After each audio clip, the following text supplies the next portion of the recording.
This is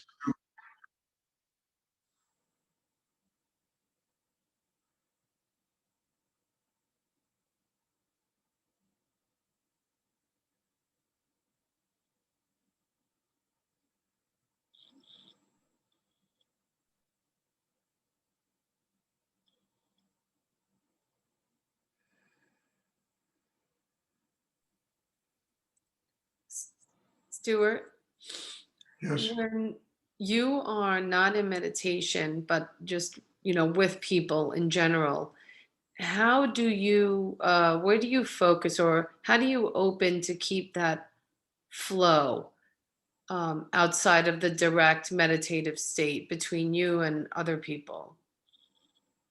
Look, uh, how do I do it? I do it by having attended hundreds of meditation classes and having built an inner life that is strong enough to create a bridge between this class and everything else I do in my life. I do it without having any expectations of what people are supposed to bring to me, responding to them in the moment, trying to, not judge people and what I have to learn from them. But the most important element is having done all these classes for years and years that enable me to, create this bridge because it's not just a meditation class, it's building a system that you take with you into every single, element of your life situation that you have to live through. And we all have many of those.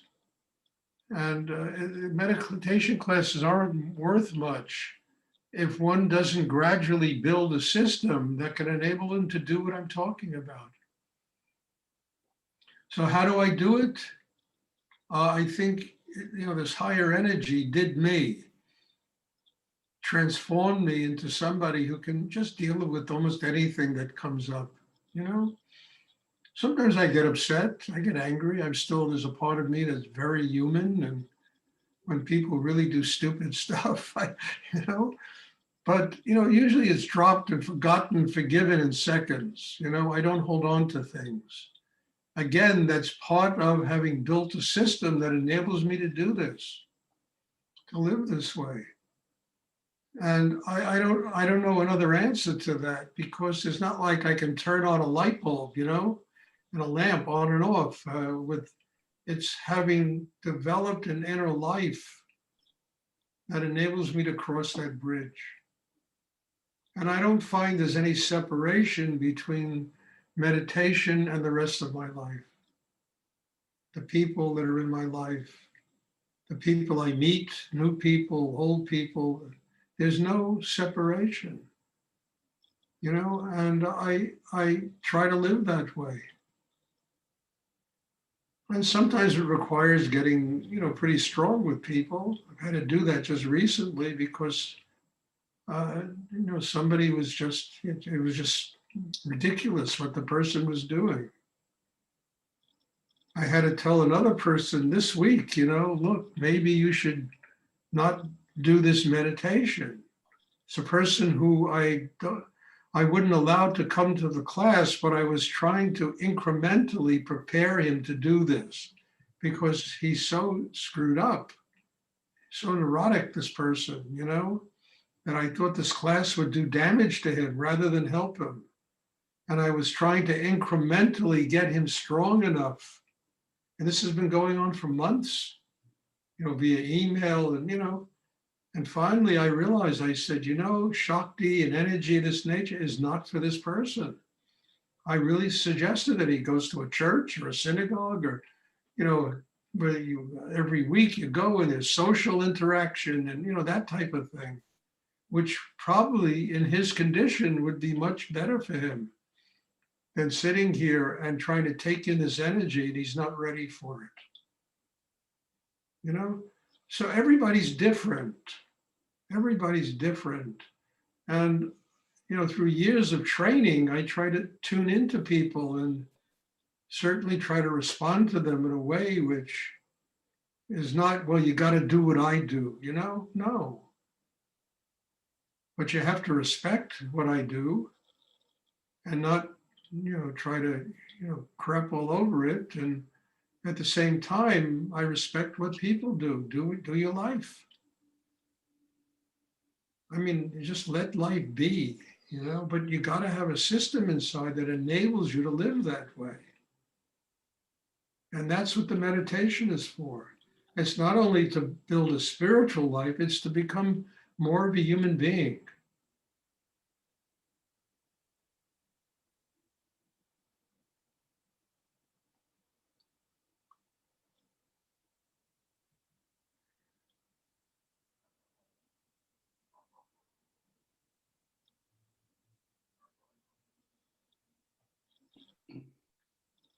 And it helps me with it helps me with everybody in this class because everybody's different, and everybody has something really important to teach. And also everybody's a little screwed up inside, everybody has anger and upset and problems. And I can't treat one person like I treat another person. I mean, there are people I literally tell, I don't want you to come to this meditation. Your karma, your life, your energy, the way you treat other, this is not right for you. I don't know if I can teach you unless something drastically changes. Because I'm not looking for students here. I'm looking for people that want a spiritual life, that are willing to surrender and go deep and use what is available, not spend their time criticizing and this and that, take what's available. This is a miracle that's going on. So there are people I don't think the meditation is right for. And I try. And if it doesn't work, then okay. There's always something else that will work for them. Everybody is different. And I think that's what makes life pretty wonderful. I mean, we're not just clones of each other. We all have uniqueness and individuality, and and that has to be respected. At the same time, people have to respect us. You understand? They can't come and crap all over us and tell us what they think we should do and how, I had somebody said, I'll only study with you under these 6 conditions. I mean, I really mean this. And I said, well, go study somewhere else. I'm not interested in your conditions. This is what I do. Well, I'm not interested. Go study somewhere else. I mean, imagine me going to Rudy and saying, Rudy, I'll only study with you under these conditions. They kicked me out the door. I mean, it's like Milarepa telling Martha, I won't build you houses, but I want you to be my teacher. I don't like building houses. I mean, he built 13 houses. My God, the guy became a saint doing that. I can't imagine what he had to fight in himself to do that. What kind of surrender took place inside him.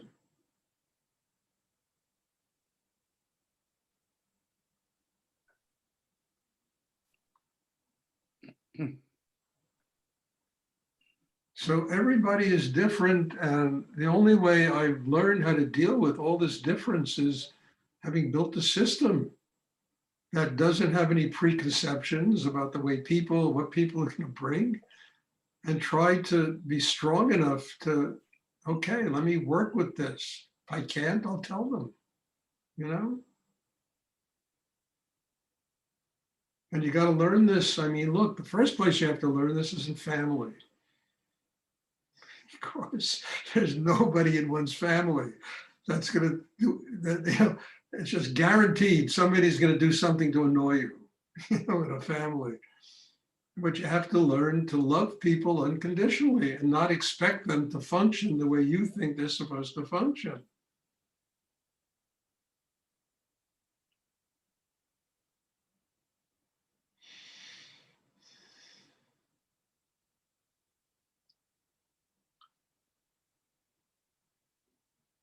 So the only answer to that, Wendy, is years of doing inner work. Because when I was younger, I couldn't do this. I used to fight and run away and walk away and get angry. But years of doing inner work has given me this capacity to deal with so many different kinds of people. And I love it because everybody brings something to me that I have to learn.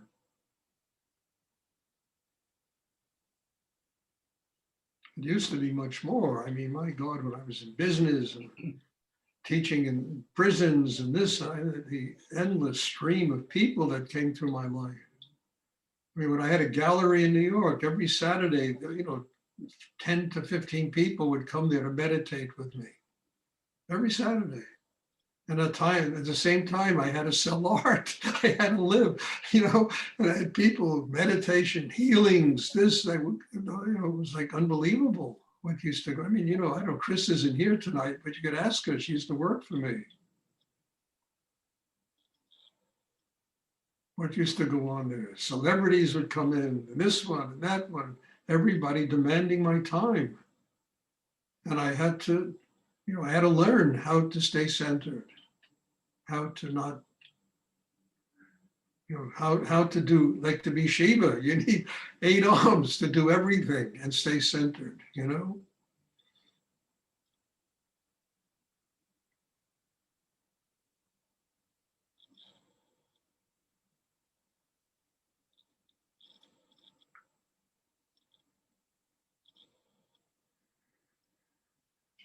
And it was only years of doing this that gave me the training to be able to do what I'm talking about. I could only come back to this meditation that built that kind of a system inside me.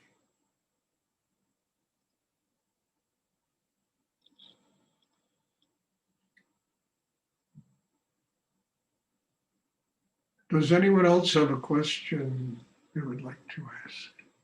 Thank you. Welcome. Not question, but I am Japanese. Can you hear me? Yes, I hear you very well. Okay, good. All right. I training by like a Shinto, so believe every mountain, ocean, nature. To me, Jesus is like a knowledge, to understand something. So you had a great Jesus spirit guided you for a moment. The experience is really, really striking to me. And thank you so much for telling about that You're story. welcome. Look, I've known you for so long. And I told you the day I met you and saw you dancing, I knew I've known this person forever. It's really true. And it's a joy for me to pass this on to you. I remember you used to entertain in my lofts and parties, and I was just, to me, when will this take place? That's really what it came down to. And years later, it all came together. So it's here for you to take, it's here for you to take, dear. Take it. Thank you. You're welcome. Does anyone else have a question you would like to ask? Yes, Stuart. Yes. First, let me say that in the time I've been with you, I really have gained a sense of the chakra system, and I see it as a resource of all the most wonderful human qualities. Mm-hmm. It's an emerging understanding on my part. I don't want to call it a mature understanding, but it's an understanding that is in fact emerging. My question has to do with the chakra-based meditation technique itself. The what? The double breath meditation technique itself. Yeah, okay. So, although at least as I understand it, the focus of the meditation is it's a dual focus. There's the heart chakra focus, and as well as the, I'll call it the solar plexus chakra focus. Right.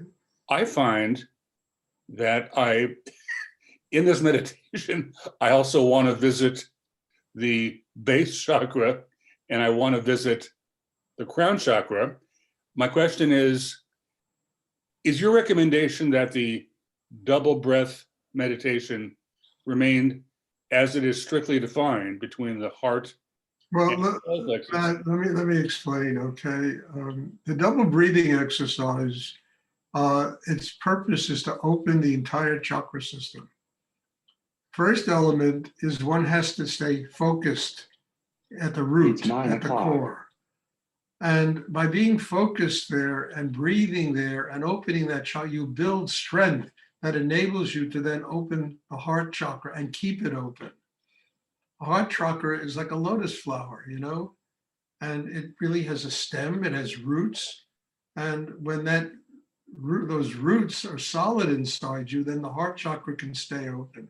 You swallow in the exercise to open the throat chakra, which is essential. The mind is located right below the navel throughout the entire exercise. That will quiet the mind, allow knowledge, wisdom, energy, Shakti come from the universe to open the third eye. As the third eye opens, you begin to see with an inner eye that enables you to distinguish between reality and illusion. It enables you to receive the incredible wisdom that exists in the universe, that the universe is dying to give you, but we're so congested with all our thinking and tension that there's no room for it. When you bring a piece of your attention to the base of the spine, you draw the energy through the sexual area. That energy, as I've said many times, it undergoes a rebirth. It's the union of the male-female principle.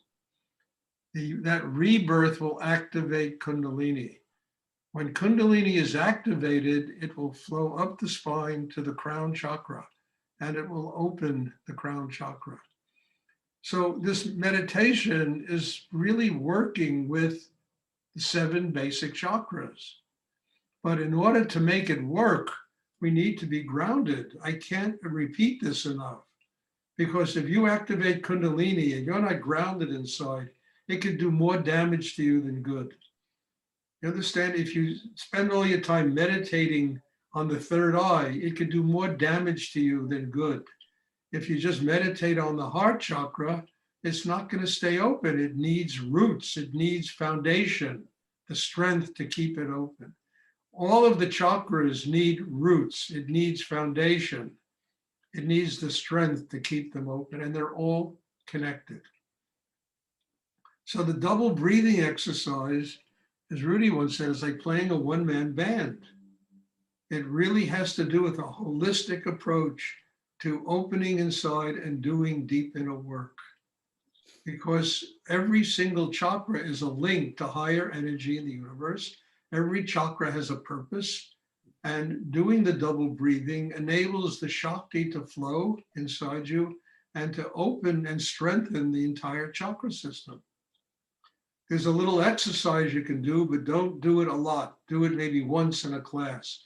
You can take a little breath and breathe it right up into the crown chakra. That will open the crown chakra. It's a very powerful exercise. I don't spend 20 minutes doing this, but maybe take one breath into the crown chakra. That will open the crown chakra. It will also draw the Kundalini energy up into the crown chakra.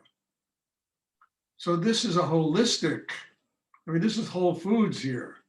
You know, it's a holistic approach to meditation.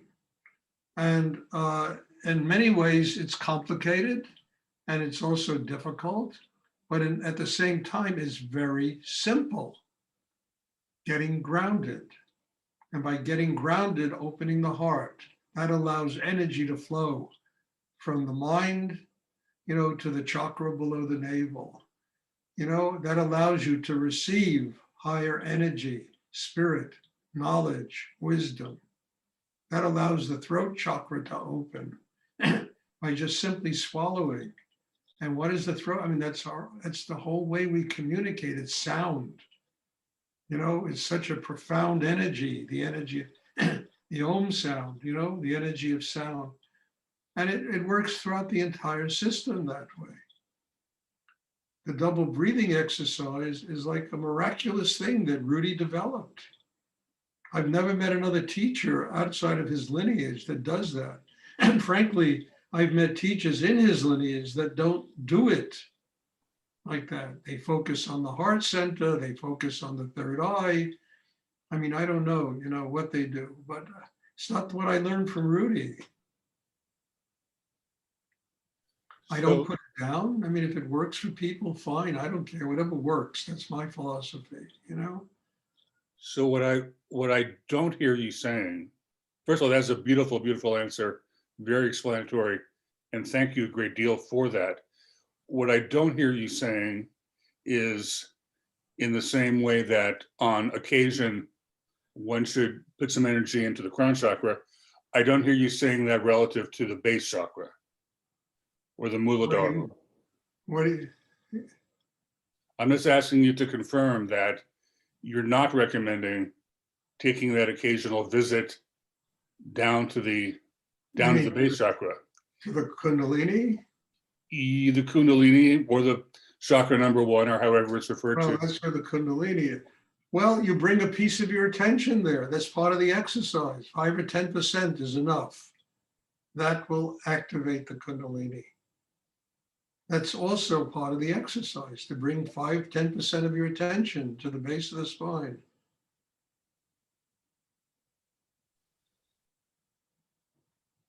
Okay, thank you very much. You're welcome. You have a visitor here, a dog. Listen, try to put it in another room next time. It'll disturb the class. Does anyone else have a question they would like to ask?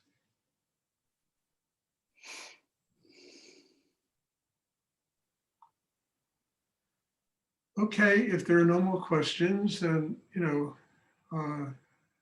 thanks. God bless you all. There'll be a class on Wednesday. Today's Monday, right? Yeah, there'll be a class on, I don't even know anymore what day of the week it is. There'll be a class on Wednesday, and I'm looking forward to seeing everybody. And bless you. Thank you. It's extraordinary to be able to come here and do this with all of you. And I just have such gratitude for these classes. So bless you, and hopefully I'll see everybody. Once again, if you know people that want to attend this thing and they're really serious, to have a spiritual life, I'm open. I'm always looking for students that want a spiritual life, not just people that want to try me out and see what it's all about and this and that, but are truly interested in a spiritual life. So bless you, thank you, and hopefully I'll see everybody on Wednesday. Thank you, Stuart. Stuart, God bless you.